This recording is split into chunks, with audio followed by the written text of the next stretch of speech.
नमस्कार, मैं श्यामगिरी। आप देख रहे हैं टीवी टीएफडी न्यूज 24। टीवी टीएफडी न्यूज 24 में आप सभी दर्शकों का स्वागत है। बिहार में 102 विधायकों की सदस्यता रद्द हो जाएगी।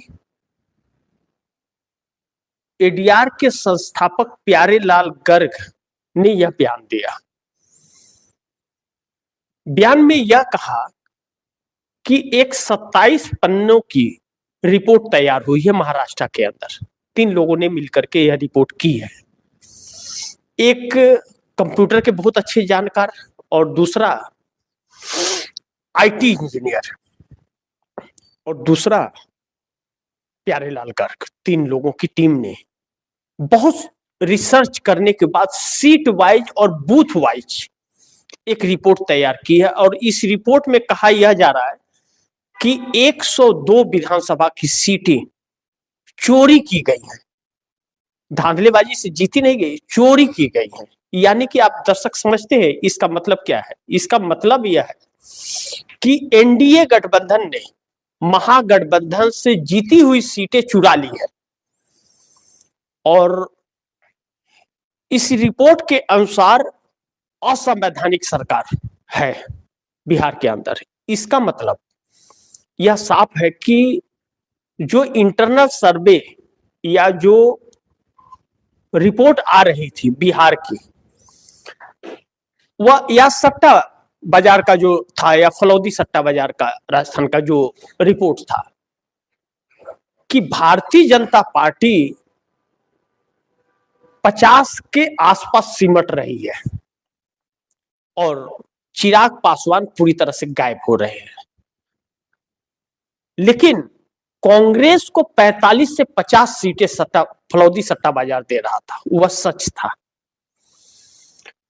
इस रिपोर्ट के अनुसार 102 विधानसभा की सीट चुनाव आयोग की मदद से भारतीय जनता पार्टी ने एनडीए गठबंधन के पक्ष में किया है। अब आप दर्शकों को यह समझ आया कि क्यों गुजरात के आईएएस अफसर बिहार में उतारे गए थे। क्या और कहीं के नहीं थे? झारखंड के हो जाते, पश्चिम बंगाल के आ जाते, कर्नाटक के आ जाते, उन राज्यों से आ जाते जो भारतीय जनता पार्टी शासित राज्यों से नहीं है। लेकिन नहीं, गुजरात से स्पेशल आईएएस अफसरों को उतारा गया था। अब चुनाव आयोग और इन अधिकारियों के मदद से 102 सीटें चुरा ली गई, जीती हुई सीटें चुरा ली गई है। इस रिपोर्ट में यह कहा जा रहा है। और जो नए बूथ बनाए गए थे, जबकि उनकी जरूरत नहीं थी, वोटर कम हो गए और बूथ 15 से 30 हजार पुलिंग बूथ बढ़ा दिए गए।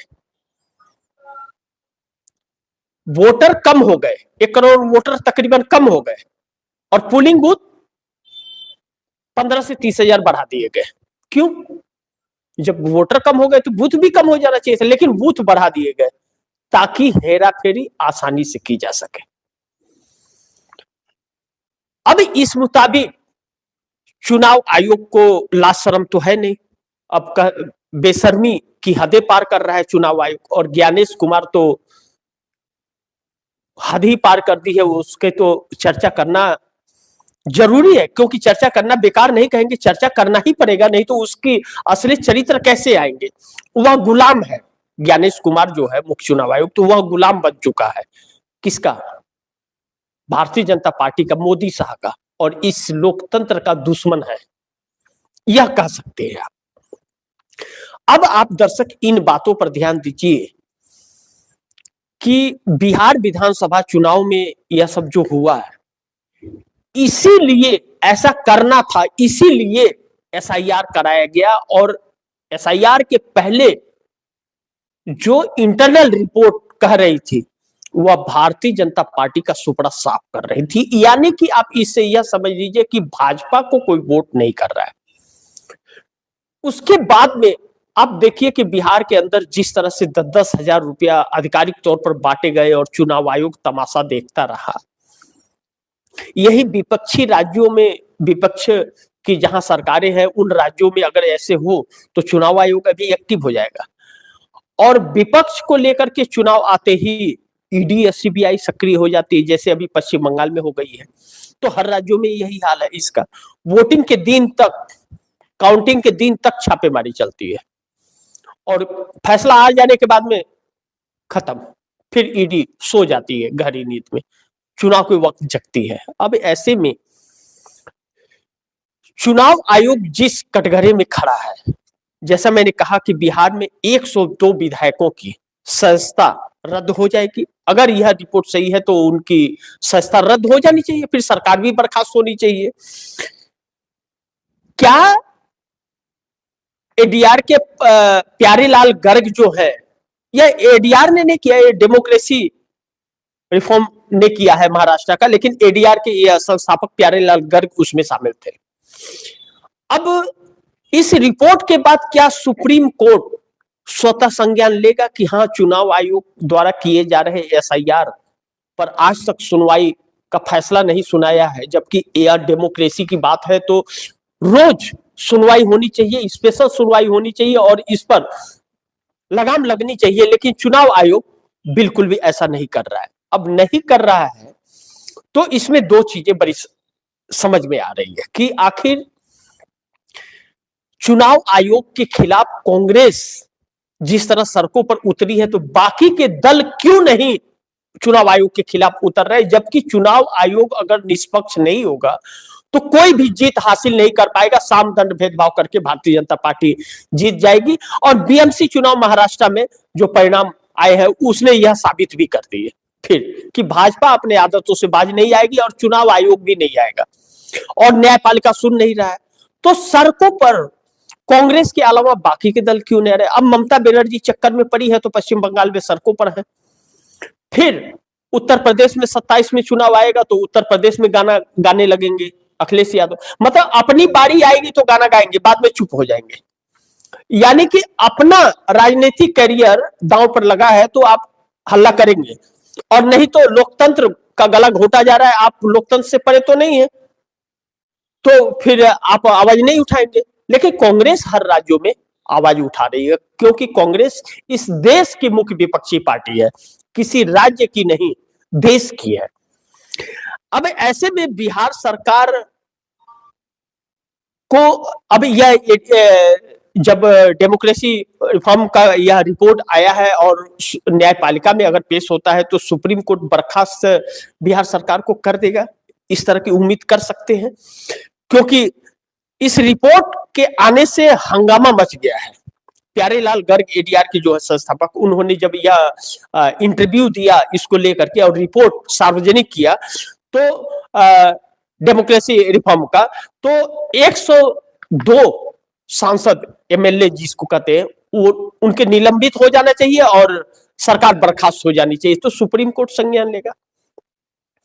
सुप्रीम कोर्ट में चुनाव आयोग को लेकर के कई सारे केसेस चल रहे हैं, जिसमें ईवीएम मशीन को लेकर के है, जिसमें मुख्य चुनाव आयोग की नियुक्ति को लेकर के है, जिसमें नोटिसेस दिए गए हैं, जिसमें चुनाव आयोग के अधिकारियों को बचने के लिए किसी भी केस से और एफआईआर से बचने के लिए कानून बना दिए गए हैं, जबकि राष्ट्रपति के लिए भी वह कानून नहीं है।